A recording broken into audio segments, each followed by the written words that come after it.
Hi කොහොමද යාළුවනේ ඔයාලට SL animation cartoon hub YouTube නාලිකාවේ අපේ අනිත් නාලිකාවේ ගොඩාක් අය කිව්වා බ්ලොග් channel එකක් පටන් ගන්න. ඔන්න ඉතින් ඒ වගේම අපි channel එකක් පටන් ගත්තා.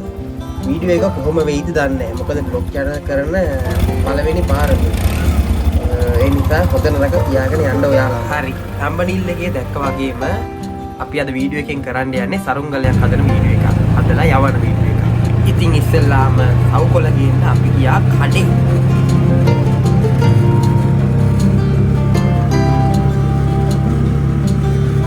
වීඩියෝ එක රෙකෝඩ් කරන්න කලින් දවසේ අපි සරුංගලය හදලා තිබුණේ. ඉතින් ඒ ටික රෙකෝඩ් කරන්න උනේ නැහැ. ඉතින් අපි සවුකොළ ගෙනල්ලා මේ විදිහට සරුංගලය අලෝලා රැලි දාන්න පටන් ගත්තා.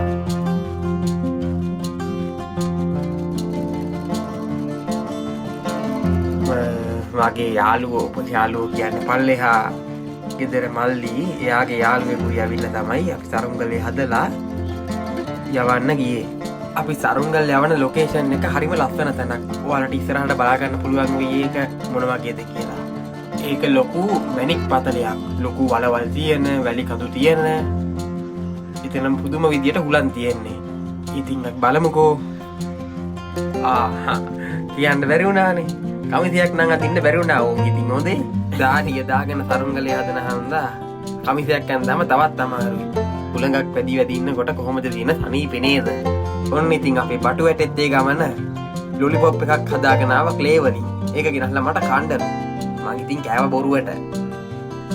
ඔන්න ඉතින් අපි සරුංගලේ අලවලා රැලි දාලා ටෙස්ට් කරලා බැලුවා යනවද කියලා. ඉතින් කිසිම අවුලක් නැතුව සරුංගලේ හොඳට උඩ යනවා.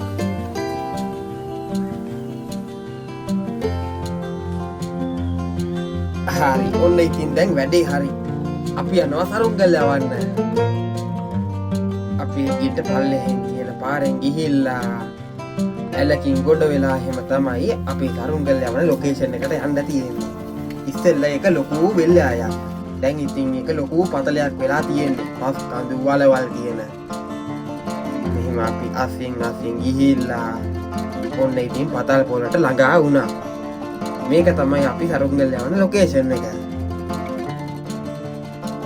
වෙනද අපි සරුංගල් යවන්නේ උතන පල්ලෙහා. එතන පිට්ටනිය වගේ තියෙනවා. අද එතන ඩෝසරොයි ලොරි දාලා සරුංගල් යවන්න ඉඩමදි. ඒක හන්දා අපි තීරණය කරා මෙතන ලොකු පස් කන්දක් තියෙනවා. මේ පස් කන්ද උඩට ගිහිල්ලා සරුංගලේ යවන්න. කොහොම බැලුනට ඕක ලොකු ප්‍රපාතයක් වගේ තියෙන පස් කන්දක්. හරි. බොහොම අමාරුවෙන් ඕනේ උඩට නැගගත්තා. ඊයා විතරයි ලොකු හුලඟක් ඇවිල්ලා සරුංගලේට උඩට යන්න ඕනේ. ඔන්න ඉතින් ඊයා විතරයි සරුංගලේ උඩ.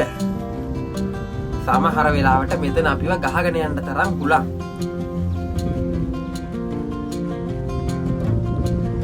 උඩට ගිහිල්ලා කැමරාවෙන් පෙන්නන්නම්කෝ පල්ලෙහා තියෙන වලවල් ටිකයි පස් කඳු ටිකයි.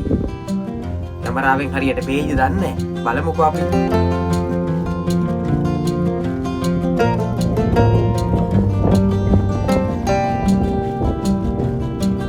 සරුංගලේ නිකන් ජෙට් එක වගේ මුදුන් වෙන්නේ. අර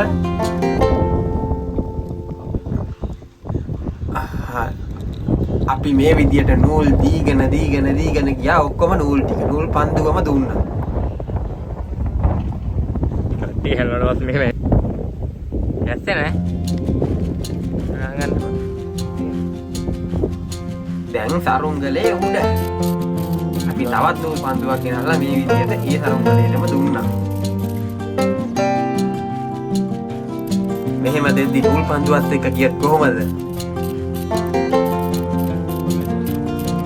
ඔන්න තියෙනවා මම කියපු අර පතල් පොළ. උඩ ඉඳන් බැලුවම පේන විදිය. බලන්නකො ලස්සන අහසත් එක්ක බලද්දි. ඔන්න උතර තමයි තියෙන්නේ ලොකු වැලි කඳු ටික. ඔය කඳු ටික ඔය කැමරාවෙන් පේන විදියට නෙමෙයි එතෙන්ට ගියාම පේන්නේ. හරියටම අපේ ගමේ ගම්මාන 3ක් තරම් දිගයි ඔය පතල් පොළ. එක ගමකින් පටන් ගත්තාම ගම් 3ක් දිගෙන් තමයි ඔය පතල් පොළ ඉවර වෙන්නේ. ඒ තරම් ලොකුයි. ඩෝසර්ම 40 ගණක් වැඩ කරනවා ඔය පතල් පොළ. අපි ඉතින් මේ වගේ නූල් ටික දීලා බුරි අරගෙන සරුංගලේ යවුවා ගොඩක් වෙලා.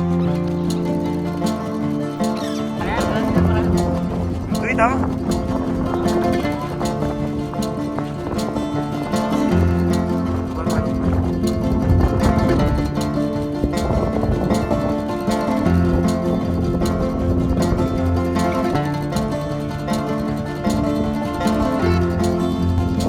ඉතින් අපේ මේ වීඩියෝ එක මෙතනින් ඉවර කරනවා. ඔයාලා අපේ channel එකෙන් බලාපොරොත්තු වෙන වීඩියෝ මොනවද කියලා කමෙන්ට් කරගෙන යන්න. අපේ මේ පළවෙනි වීඩියෝ එක අහන්න මේ වීඩියෝ එකේ ගොඩාක් අඩුපාඩු නම් ඇති. ඔයාලා ඒ අඩුපාඩු කියාගෙන යන්න කමෙන්ට් කරලා මම හැම එකටම රිප්ලයි එකක් දාන්නම්. එහෙනම් ඉතින් එන්නම්. බයි බයි.